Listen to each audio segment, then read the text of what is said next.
Welcome to the Well-Seasoned Librarian podcast. This is Dean Jones, and it is Season 4, Episode 4. I'm really happy to have you here with my esteemed guest, Darra Goldstein. I'm sure you've heard her name. She's a very prolific writer and very acclaimed. She is a American author and food scholar who is a Willcox B and Harriet M. Adsit Professor of Russian, Emerita at Williams College. And she is the founding editor of Gastronomica, the Journal of Food and Culture, which won a 2012 James Beard Award. And she also served as editor-in-chief of the short-lived magazine Cured. She is also the author of 6 award-winning cookbooks, most recently Beyond the North Wind, Russia in Recipes and Lore, which topped the list of best summer cookbooks of 2020. As well, she's written cookbooks such as Beyond the North Wind, that's the most recent book that she has out, published in 2020, Fire and Ice, Classic Nordic Cooking, The Oxford Companion to Sugar and Sweets, High Society Dinners, Dining in Tsarist Russia, The Gastronomica Reader, Baking Boot Camp, 5 Days in Basic Training at the Culinary Institute of America, Being Desire, Design and Tools on the Table, 1500 to 2005, Culinary Cultures in Europe, Identity, Diversity, and Dialogue, The World Opened Wide, 20th Century Russian Women Artists from the collection of Thomas P. Whitney, and that's just a small sample of some of the books she's written. She's just wonderfully prolific, and I'm really very honored to have had a chance to talk to her. Very knowledgeable and fun to talk to. So without further ado, we're going to go right to the conversation with Darra Goldstein, author of the most recent Beyond the North Wind, Russia in Recipes and Lore. Here we go. Welcome to the Well-Seasoned Librarian podcast. Today, I'm very honored to have prolific author Darra Goldstein on the program. Darra, thank you for being with us. Thank you for having me. I've just been very excited by reading through some of your books recently, and I just find your work to be so fascinating and so eminently readable and exciting. Many cookbooks I read lately I found to be, really exciting, but your work has a Moorish quality to it that you want to read more and more as you go. And as I get your books, I want to get more of your books. It's just very exciting from a historic perspective and scientific perspective. And so much of this is relevant to today's, I think, food trends and people's interests. So I want to just talk a bit first, though, about your biography. You're an experienced professor and public lecturer in food studies, Russian cultural studies, and literature with major academic publications in addition to 5 award-winning cookbooks. How did this road begin for you? Where did this all start, do you think? It's hard to know where something actually started, but somehow I go back to when I was around 5 years old. And my grandmother she used to spend summers with us, my mother's mother. She was from a small village in Belarus. It was part of the Russian Empire. And she made the most wonderful rogalach, which are pastries that she filled with cinnamon and raspberry jam and walnuts. And somehow the smell of that and the curiosity about where she was from, she spoke with an accent. I knew it was Russia writ large, but she would never talk about her childhood because she was a Russian Jew. And things were very difficult there. And so I had this enduring curiosity about the place. And when I started college, I wanted to start studying Russian. And I was absolutely smitten by the literature. And one of the things that drew me into the literature were these amazing descriptions of food, just on and on, mouth-watering, and it made me want to learn the language so I could really immerse myself in it. And then I started graduate school, and I wanted to write a dissertation on food in Russian literature. This was at Stanford in 1974, so it was a long time ago. And I was basically told I wasn't a serious person because food wasn't a serious topic. And I wanted to pursue graduate studies, and I ended up writing on a Russian modernist poet.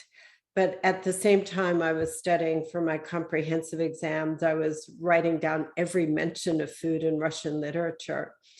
And I turned that into a cookbook, which was actually published before my dissertation was.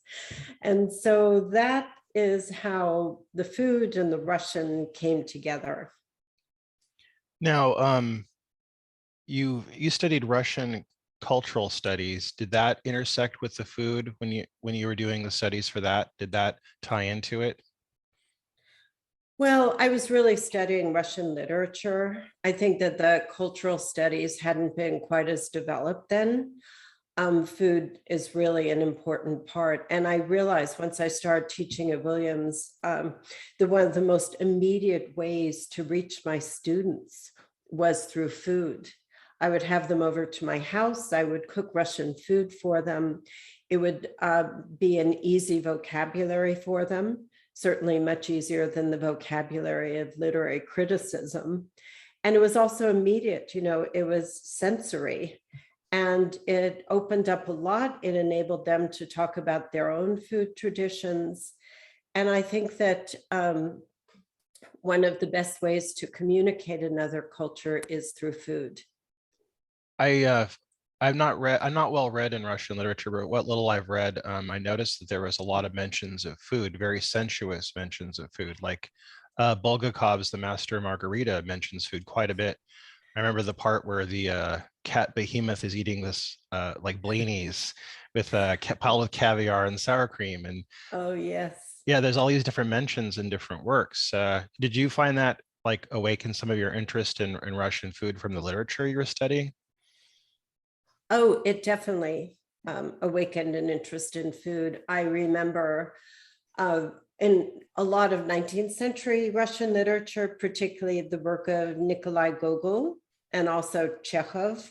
They both have a tremendous amount of food in their work. And part of that was because, in the 19th century, there was a lot of censorship. You couldn't write about sex. I think a lot of that was sublimated through food, Right. especially in a short story by Chekhov called The Siren. It really is very erotic, his description of a Russian fish pie called kulibyaka. And you're supposed to basically caress it. And the pronoun for that pie is female, a feminine pronoun. So in effect, it becomes like a woman. And yes, it did spur me on to read more. I feel like I keep reading references to Kulebiaka in different. I read a recent work by an author who had a memoir about her time in Russia and how about the importance of Kulebiaka, and it's taken on this legendary status. Like it sounds like quite an intimidating thing to like make. Well, it's interesting that you say that because in my first cookbook, A Taste of Russia, which I published in 1983, it was very important to me. I was quite young then, and I needed to prove myself, and I wanted everything to be quote unquote authentic. Authenticity, I don't believe really exists. I mean, everything's authentic or nothing is authentic, Right. but we don't need to talk about that right now. But I wanted to make sure that I made the authentic kulibyaka, and it took the better part of an entire day. And it was extraordinary. You have a dough that you make. This was like what did I use in the original one? It wasn't quite puff pastry, but it was close. So it was a very flaky pastry. You have to line that dough with blini, which are pancakes, so that the dough doesn't get soggy.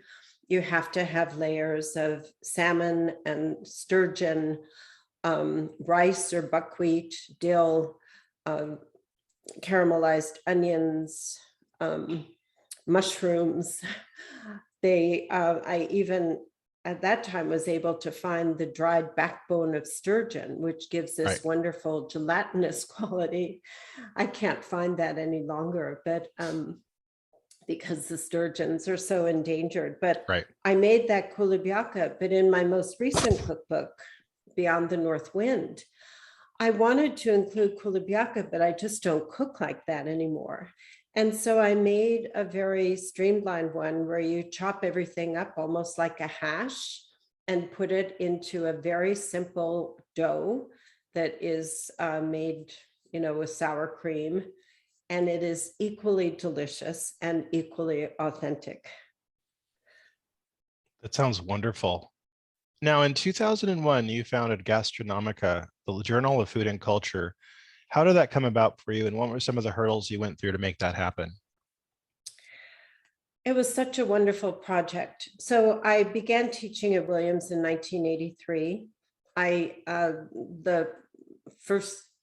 Within the first 2 weeks I started teaching, my first cookbook came out. But I also needed to prove myself as a serious academic. So I was publishing academic scholarly articles and still doing food writing on the side because I just couldn't leave it alone. It's so important to me. I published a second cookbook in 1993 called The Georgian Feast, the vibrant food and savory the savory food and vibrant culture of the Republic of Georgia, which no one knew anything about Georgia at the time. Right. And that really sort of catapulted me into the larger food world because it won the Julia Child Award for Cookbook of the Year from the International Association of Culinary Professionals. And so I think it gave me the confidence to start doing more food writing, but always with a kind of scholarly bent because that's my inclination. And I published an article, I don't remember when it was in the late 1990s, about this amazing discovery I had made. I still think it's one of my favorite articles. In the early 19th century, there was a great French chef named Carême, who was very, perhaps one of the first celebrity chefs. And he had cooked for Tsar Alexander I of Russia during the Napoleonic Wars. And everything I read about him said that Alexander I had invited him back to Russia to cook for him there. So of course I wanted to find out more about that. And in the course of my research, I discovered that yes, indeed, he had gone to Russia in, I think it was 1819, but the Tsar was not at the dock to meet the great French chef. And he was so offended that he decided not to stay in Russia. He couldn't get an immediate boat back. He had to stay for 2 weeks, I think. I might have my details wrong. But in that period of time, he walked around the city of St. Petersburg, which was the capital of the Russian Empire. And he was horrified that this capital didn't have any tall, majestic buildings like Paris did. And so he made a portfolio of drawings for monuments for St. Petersburg, which are absolutely extraordinary. He had always wanted to be an architect.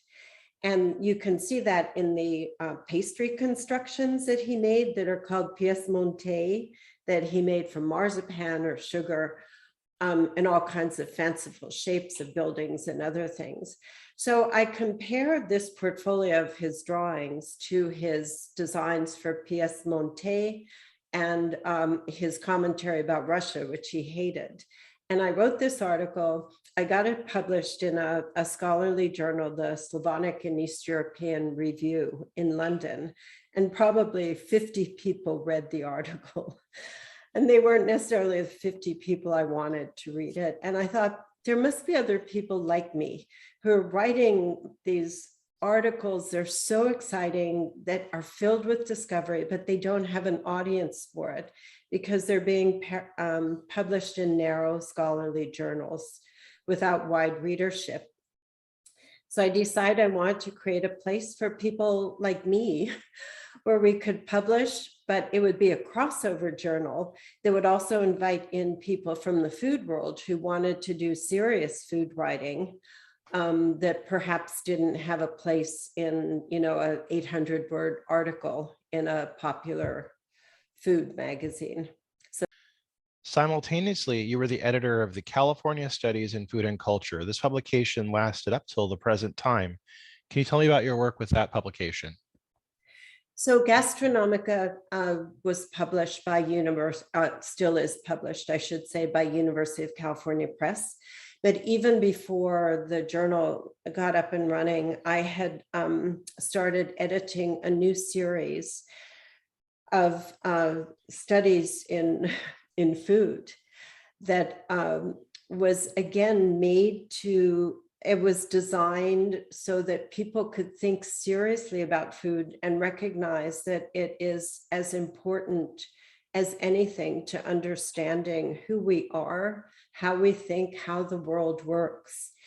And right now, I think we're up to number 75 in the series, books on all sorts of different topics, ranging from histories of cookbooks to food justice, to Israeli-Palestinian tensions that are expressed through food. It's really wide-ranging. Now, I saw something in your bio that really excited me. I read that you attended meetings of the culinary historians of Boston, which just sounds fabulous. Can you tell me a little bit about that time and who you got to meet during that time period? Oh, yes. It was a lifeline for me. We, as I mentioned, moved to Williamstown, Massachusetts, a small town in Western Massachusetts in 1983, when I got the job at Williams, and where I taught for 34 years. And we had moved from the San Francisco Bay Area, and it was quite a transition and a challenge at first. And I discovered that there was this group of people in Boston, which is 3 hours away from here, who were looking at food and meeting monthly to talk about food and esoteric topics in it. And so I joined the organization, and it was really a lifeline because it connected me with people of like interests. And I went to their monthly meetings. I would drive for an evening meeting at, say, 7 o'clock, and then drive back on these lonely, winding country roads. Late at night, I was very devoted. But it was an extraordinary education for me. I met people like Barbara Wheaton, the legendary author of Savoring the Past, and someone in her, how old is she now? Very late 80s, who is still going strong and doing a lot of work with cookbook databases. I met Julia Child, was very involved with the group. Wow. I met Barbara Haber, who was the curator of books at the of cookbooks at the Schlesinger Library, and a very important figure in making people understand how cookbooks are very important social documents. I met Corby Kummer, who was doing a lot of food writing for The Atlantic. Cheryl Julian, who for many years was the main critic for the Boston Globe, and it could go on and on. So it really did connect me with the larger world of food writing. I can imagine that some of those dinners were just fabulous. I mean, to be around all those people that enjoy food as much as you do and being able to talk to them must have been fantastic. It was very heady.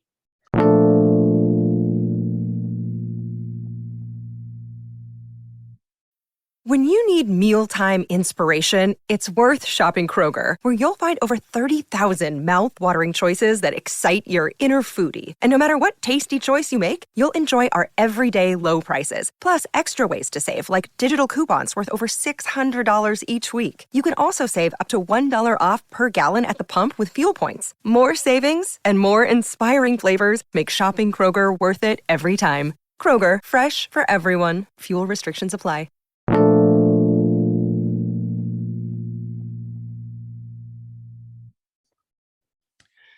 Okay, in your book, Beyond the North Wind, you have a wonderful collection of recipes that dovetail with a lot of modern methods that we're getting very excited about right now, like probiotic food, fermentation.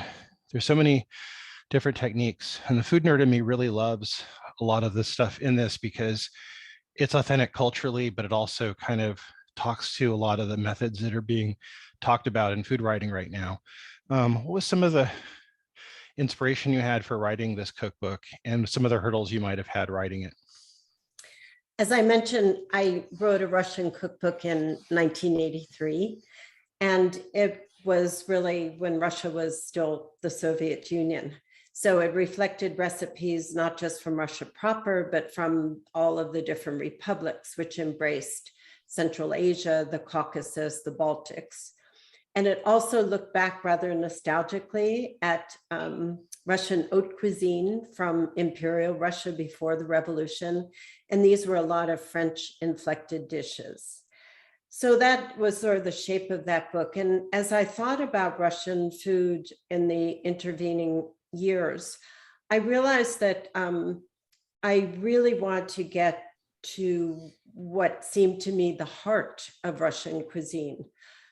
Mainly, how did people survive for hundreds of years in a very harsh climate where it was very cold, very snowy, bad soil, often very difficult political situations, a lot of famine because of bad agricultural practices.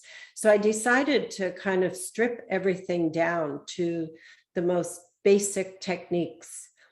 So one of the ways that the Russians survived was through preserving, and that was primarily through fermentation, lactofermentation. And one of the hallmarks of Russian cuisine is this love of the sour. Like if something doesn't taste sour, it's not quite right. So think of Russian black bread. It's a sourdough bread. And the Russian peasants, I mean, there are all kinds of documents from the 19th century that talk about how the peasants would rather forego meat than this taste of sour. So their pickles, sauerkraut, they would use brine in soups, all kinds of fabulous cultured dairy products. I mean, we might think of buttermilk or yogurt or kefir, but the Russians have many, many more, all with different nuances. There's a lot of curing of fish. It just goes on and on. The use of whole grains, and that grain primarily being rye, which is extremely healthy because wheat wasn't hardy enough in the past. I mean, they have all kinds of hybrids now, and also the climate's changing, but in the past, rye and barley and millet were the grains that they relied on. So this book looks at the Russian North and shows how a very seemingly inhospitable place is actually a site of culinary richness, and how you can take these very elemental foods, transform them through culinary technique, and get very delicious dishes. I feel like your book kind of was ahead of the curve of, I think, people being interested in like grains other than wheat, maybe baking some of the dark ryes. I've seen a resurgence in that the past few years. And then people are now very interested in wildcrafting. I think especially since the pandemic hit, there's been a big resurgence of people looking into wildcrafting and growing their own food. And this seems to tie in very, very well with your cookbook. Do you think that we could learn a lot in America from the Russians' interest in like, they had to like find foods because they had scarcity caused by agricultural issues, as you said. So do you think that we could learn a lot in America from this? I do. I think it's always hard when you're talking about Russia because there's such overall negative perception. Right. So it's difficult for me to say, let's learn from the Russians, because everyone's like, well, there's a lot of bad stuff that we don't want to learn from the Russians. So to me, it's more about thinking about the beauty of foraging, and not on sort of a Saturday morning, go out to the park amateur basis, so much as making it part of a rhythm of our lives and understanding the seasons and when things appear, and trying as much as is possible to look at what we have around us and see it not so much as weeds, perhaps, or as, decoration, but as something that can help sustain us. I mean, I hope that there is a lot of hunger in the country, but I hope we never get to the place where everyone has to be out gathering constantly, the way the Russians have had to do in certain periods in their history. Now, what struck me about many of the recipes in the book is how healthy they were. There's definitely a lot of nods to health and trying to put vitamins into the food, or like probiotics and things like that. What was anything that you learned from this? Did you learn a lot about probiotics when you were reading up for this book?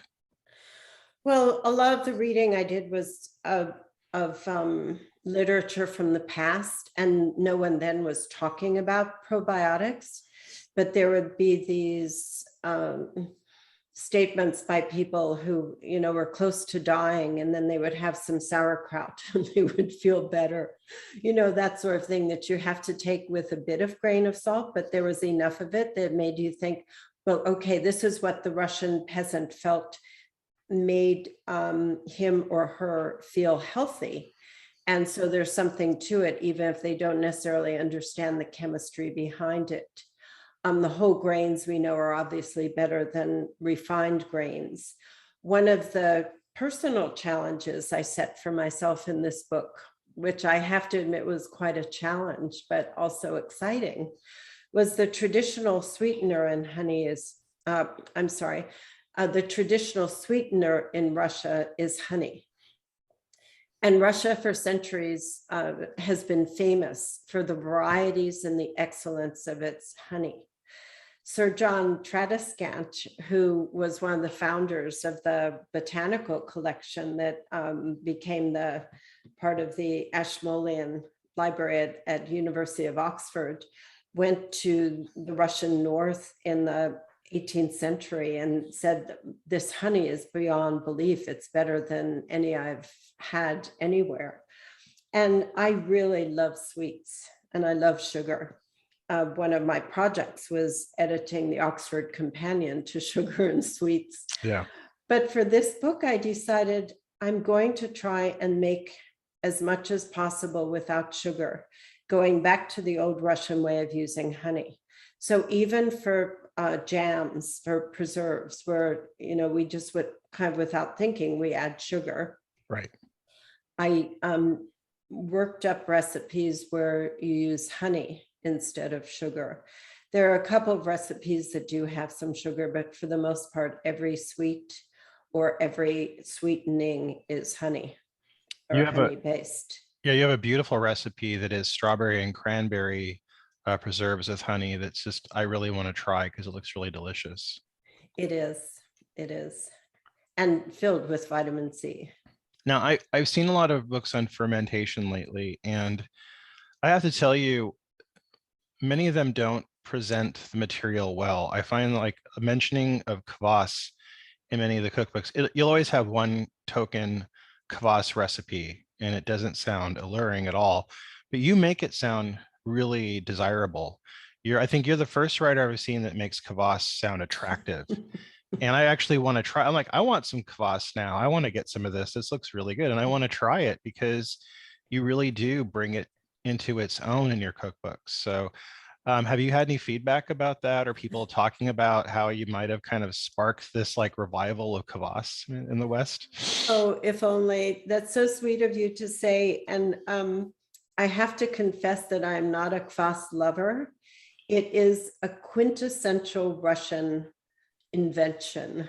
I mean, there's so many different beers and everything else, but kvass is distinctively Russian. And it is an acquired taste. I don't adore it, but I adore the idea of it. And I adore the process of making it. So I think I channeled those passions, even if I couldn't say at the end, this is my favorite drink, which it is not. but definitely try it because it's you have to try it. It's very interesting, and it has this sort of sour, slightly sour. Let me start that again.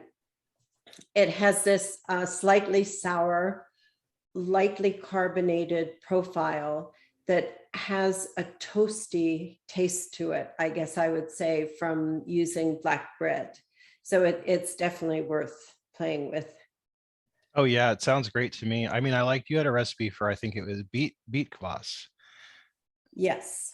And that I use that a lot as a basis for making borscht or beet soup. I know a lot of people drink it as a healthful tonic. I'm not that evolved. That one is really sour. My recipe just calls for soaking beets in water for about 10 days and they ferment on their own. And it's this gorgeous garnet liquid, but I don't enjoy it just by itself. I was really struck by, I mean, I found a lot of the recipes attractive. I think I have a sour palate, so I think I would really like a lot of these things. And I love beets, so I think that sounds wonderful to me. I really like the recipe that had the tonic with sea buckthorn. I really want to try and get my hands on some sea buckthorn and try that. Now that's one of my favorite recipes in the book, and I actually make that a lot. So I'm glad that it appealed to you. Now, I saw that you were a representative for Stoli for a while. How did that come about? Yeah, I was a Stoli girl for a couple of years in my youth. After I published my first cookbook, I was contacted by a PR firm asking me whether I would want to represent Stolichnaya vodka because it was just beginning to be imported into the United States, and there was a big PR push, marketing to get it into the public eye. And my responsibilities were going around the country to different dinners or luncheons that were organized where there would be vodka tastings. And there were 6 different products. There was the plain Stoli, there was pepper vodka, there was lemon, I believe, there was Hunter's vodka, there was what they call cognac, which is like Armenian brandy. So maybe there were 5, somehow I think there were 6, I might have forgotten one. But I was also on a lot of radio shows, talk shows, and TV. And the challenge was that the FCC regulations at that time meant that you were not allowed to advertise hard liquor on radio or TV. You could not say the brand name, but I had been hired to say the brand name. So it's like I was supposed to let the name, sorry, I shouldn't have said that, but sort of get it out there. But what I was really talking about was vodka in Russian life. And vodka is a cultural symbol. But it was actually one of the most stressful things I ever did, because in fact, I had been hired and was under contract not to disclose. I had been hired by PepsiCo, which was bringing Stoli into this country in exchange for Pepsi being brought into the Soviet Union. And so I would be on these talk shows and people would call in, how can you promote a communist product? You're a commie. And I'd say, it's worse than you know, I'm promoting a capitalist product, and I've sold my soul. So it was very difficult, but I developed a real taste for vodka. My vodka palate is excellent, and I learned a lot. That sounds wonderful. I think I still have a few vintage bottles of Stoli in the basement. I'll have to drag them out. That sounds neat. I really enjoyed your book, Fire and Ice, and I saw some similarities to your other cookbooks on the Russian on Russian cooking, like Eastern Russian cooking, but I saw all the differences too. How did you come to write that book, and what led you to publish it? You're asking all the right questions, and I didn't even feed them to you. Thank you. Well, actually, the book that I wanted to write was looking at the North. I don't remember what the title was, but I wanted to start in the far east of Russia, near Sakhalin Island, near Japan, and go across that whole northern swath of Russia into Finland, then into Sweden, then into Norway, then down to Denmark, then over to Greenland, the Faroe Islands, and Iceland. And it was going to look at all these foods that people in very northerly severe climates eat, and how they differ and how they're the same. For instance, if you take something like gravlax, which is cured salmon, the Swedes add a lot more sugar to it than the Finns do. Or if you look at black bread, which you find in all of these countries, it changes the further west you go. So I brought this proposal to my publisher, and they said, we love the idea, but get rid of Russia and just focus on Scandinavia or Nordic, because Nordic was very trendy then. And I said, really? But I understood from a marketing point of view, they didn't want to muddy the waters. So then I said, well, if I can't have Russia, then I'm not going to do Iceland and Greenland and the Faroe Islands. I'll just focus on the 4 core Scandinavian countries, which I knew very well because I had lived in Finland and I had lived in Sweden and spent a considerable amount of time in Norway, somewhat less time in Denmark, but they were places that I knew. So that's how that book happened. Oh my God, that must have been an amazing time. I would love to visit all those countries. There's so much there that I'd love to see. It must have been very exciting. They're so beautiful. They're really wonderful. Did you get to encounter any of the Sami culture there? A bit, and also in the north of Russia, a bit. If you look at the photograph in Beyond the North Wind of the little boy who's holding the blin, the pancake up, and yeah, he's made a hole and he's peeking through it. And also the photograph of the stroganina making the shaved, in this case it was reindeer, but venison. That's a Sami family. But for the most part, they have been displaced. Their herds can't range as widely as they once did. And they have communities that have become somewhat touristified. So although there are small communities of indigenous Sami, particularly in Finland, Sweden, and some in Russia, they're not really thriving.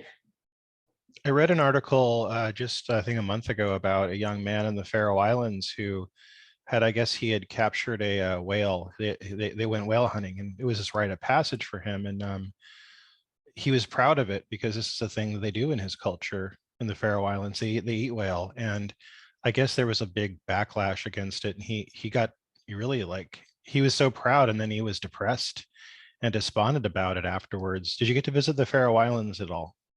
I didn't, but I have had whale in Norway. Yeah, I think people just don't understand in the West. I think there's this bias where we kind of don't really get it. Mm-hmm. Do you think the bias against Russia is lifting? I'm old enough to remember when we had the Cold War and how, negative the view of Russia was. But now I find that we're more aware of the different parts of Russia. We don't just see it as one big monolith. Do you think that's lifting now? Yeah, I grew up with better dead than red, as the slogan, anything but communism. Well, I don't think it is. I mean, I think it was for a while, but then with all of the cyber attacks and all of the dirty politics that are going on with the latest repression of the independent news media, the locking up of political prisoners. I think that there is a greater awareness of Russia as something more than a political entity and the richness of the culture, but at the same time, the political entity that Russia is doing a lot of pretty awful things. So it's hard for a lot of people to get past that. And it becomes complicated for me to proselytize for, oh, it's such a wonderful country, because, you know, like every country, it has a lot of bad things going on. Has your research into Russia and like Sweden and Finland, the northern like Europe area, has that influenced your diet at all, or the way you cook? Let me think about that. I mean, I would say that the way we cook every day, and my husband's a fantastic cook, would be more akin to California cuisine. Right. Not that you can do that perfectly in New England in the winter, but it's basically, you know, fresh, simple ingredients. And we love to eat fish. And I think that the fish part was certainly, if not inspired by, because my husband grew up in California, so he, you know, grew up with a lot of fish, whereas I grew up in Pittsburgh and didn't really. But it was certainly heightened by tasting so many delicious ways with fresh fish and seafood. Maybe eating more pickles and fermented foods than we would have. We eat gravlax a lot that I make. And I do it in this, most often in this Finnish way that is much less complicated than the Swedish way, because you can do it just in a chunk instead of having to do these whole large fillets. So there are ways in which it's been influenced. That's actually really smart. I never, because I think when we normally see recipes for gravlax, they're always this entire fish, and I think it's kind of daunting. Doing a smaller amount really makes much more sense. I never really thought about it that way. Yeah, so the recipe in Fire and Ice is, I think it's called cold cellar salmon or something like that. You'll find it in the fish chapter, and it's really easy. You basically brine it instead of rubbing it with the salt mixture.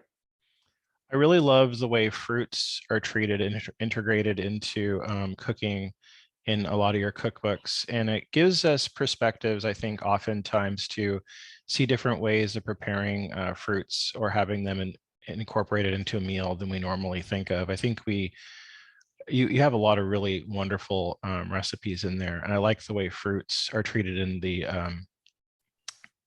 Russian cookbooks too, because they have a big love of berries, as I do. And so I really love that about their cooking. I do too. And the thing about the berries and also the kinds of apples that the Russians favor, they add the acidic note, they add that taste of the sour. So if you're making a beet soup, add some apples. If you're have, you know, a rich dessert with whipped cream, then add some berries and you'll have that acidic note that I think is really important. Now, I remember back in the 70s, Dan and Yogurt had these commercials with these Eastern Russians that were showing, if you eat Dan and Yogurt, you'll live to be 100, right. You know. You want me to tell you the truth behind that? Yeah, please. Okay, so they were looking at Georgians from Republic of Georgia, but, you know, it was all seen as kind of Russia because it was part of the Soviet Union. Right. And I think they were actually looking at Ajaria, which is in Western Georgia, or maybe even it was Abkhazia. I can't quite remember now. But the thing is, they did find, nonagenarians, you know, people in their 90s and maybe even into their 100s. But when I was asking about this, because I was very interested in the results of this study, it turns out that many of those people had falsified their passports and their birth records so that they wouldn't be deported under Stalin and sent in exile to Central Asia. Oh my So God. they actually weren't as old as they said they were. Well, it's still got the yogurt thing to be kicked off, so I guess it was good anyway. It worked out. Yeah. Except that now the product, has so much sugar in it. It's not like the real thing. Yeah, I noticed that it became kind of a dessert more than Exactly. yeah. I think although we're going back to real yogurt now, and people are making it in their home now, which is nice. You were a consultant on the Ridley Scott film Child 44. How did that come about? And that must have been really thrilling for you. Oh my God, that was really a wonderful project. And it was totally out of the blue. I just got a email from one of the producers on the film who said they were looking for someone who could provide, again, this word authenticity, to the decor of a film that was being set in early 1950s Soviet Russia. And he'd seen that I had done exhibitions and that I taught Russian art and that I was steeped in Russian culture. So could I give backstories to the different characters in the film, what they might be wearing, what their apartments would look like, what their tables would look like, that sort of thing. And it was absolutely wonderful for me to be able to try and recreate that atmosphere. I think in the end, I was disappointed with the film because the cinematography was so dark that you couldn't really see anything. It, I think, was intended to give this sense of oppressiveness, which it did, but it also didn't allow for any of the scenery to pop. So, What are some of the favorite recipes you have to cook from the regions that you've studied and written cookbooks from? What are some of the things that you have that are go-tos that you go to now? So from the Georgian cookbook, I make the khachapuri, which is the Georgian cheese bread. Oh, yeah. Yeah, very, very regularly. I make the one that has the quick dough. It's a very flaky pastry dough, not the one that is yeasted. I also make the eggplant caviar a lot.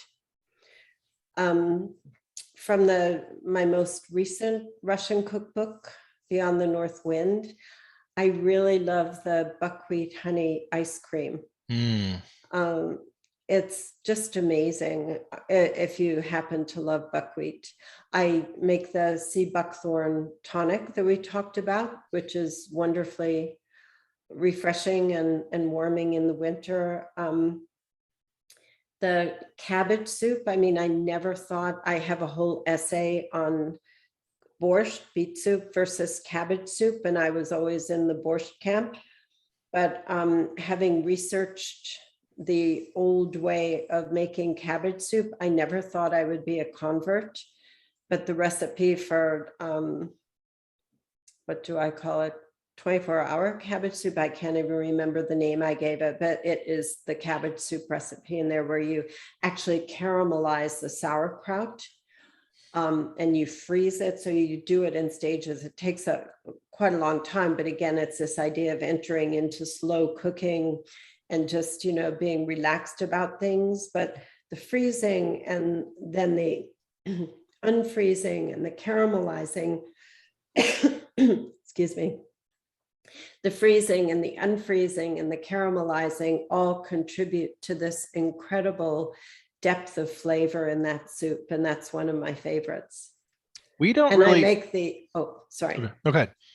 And I make the medovik, which is the honey cake with billows of sour cream frosting. That's a go-to. That's delicious. I think that in the West, we have this misconception of borscht. And I recently had talked to one of our guests about it a bit. And we were talking about winter borscht and summer borscht. And I think I've recently been able to make it successfully for my family. Although if I tell my family it's borscht, they won't eat it. But if I say it's vegetable soup, they'll eat it, which is weird. It makes no sense, but I just have to tell them it's vegetable soup and they love it. But Yeah, I think a lot of Americans have this aversion to beets. I remember that Obama did. And I had a friend who was a chef in the White House, and I kept saying, can't you get some beets on his plate? Give him my recipe for this beet puree from the Georgian feast, because once he tastes it, it will transform his hatred of beets into liking it. But he was dealing with too many political crises to want to have beets on his plate at dinner. No, it's a vegetable I champion a lot because I think it's a beautiful vegetable, and the greens are so good too. It's all 100% win, but Americans are like, ew, beets. But I think people were introduced to like canned beets when they were kids, and Exactly. they just like Yeah. got this prejudice against it. And that's how I knew them. But if you try the recipe for beet holly, it's a beet puree. The beets are cooked and then put into the food processor with walnuts and a lot of cilantro and all kinds of spices. It is spectacular. And even people who hate beets will love this. Yeah, I don't see anybody turning that down. That sounds lovely. I mean, I make pickled beets every spring and I Mm. eat them, but I can never get anybody else to. So I want to ask, what's next for you? Something I can't quite divulge yet because it's not signed and sealed, but it looks like there might be something having to do with preservation on the horizon. Nice, very good. I Yeah. look forward to that. I'm Okay. a big canner and preserver, so that's right up Oh, my alley. great. Well, Dara, I want to thank you for being on the podcast. I really enjoy getting to have you, and thank you for being with us today. Thanks so much, Dean. It was really fun talking to you.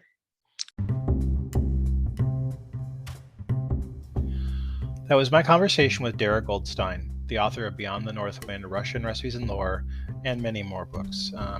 We're going to have links to them in the information portion on whatever platform you're using, so you can go right to Amazon from there.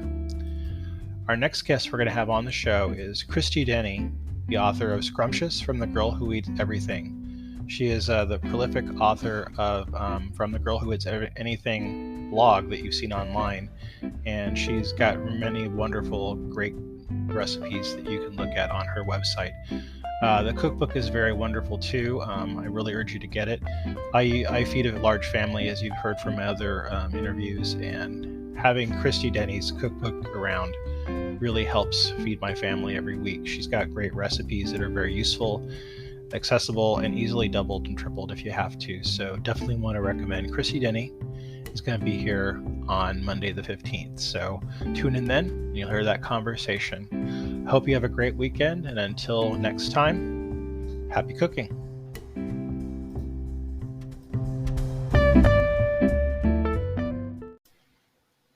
If you like my podcast and want to contribute, we have a link on the website information where we have the bios for our guests, and you can contribute to Buy Me a Coffee, which is a website that you can basically give tips to the host of podcasts and other platforms if you like.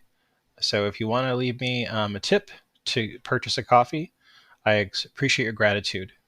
If you enjoy my podcast, please let other people know about it, share the information on social media, or tell a friend about it.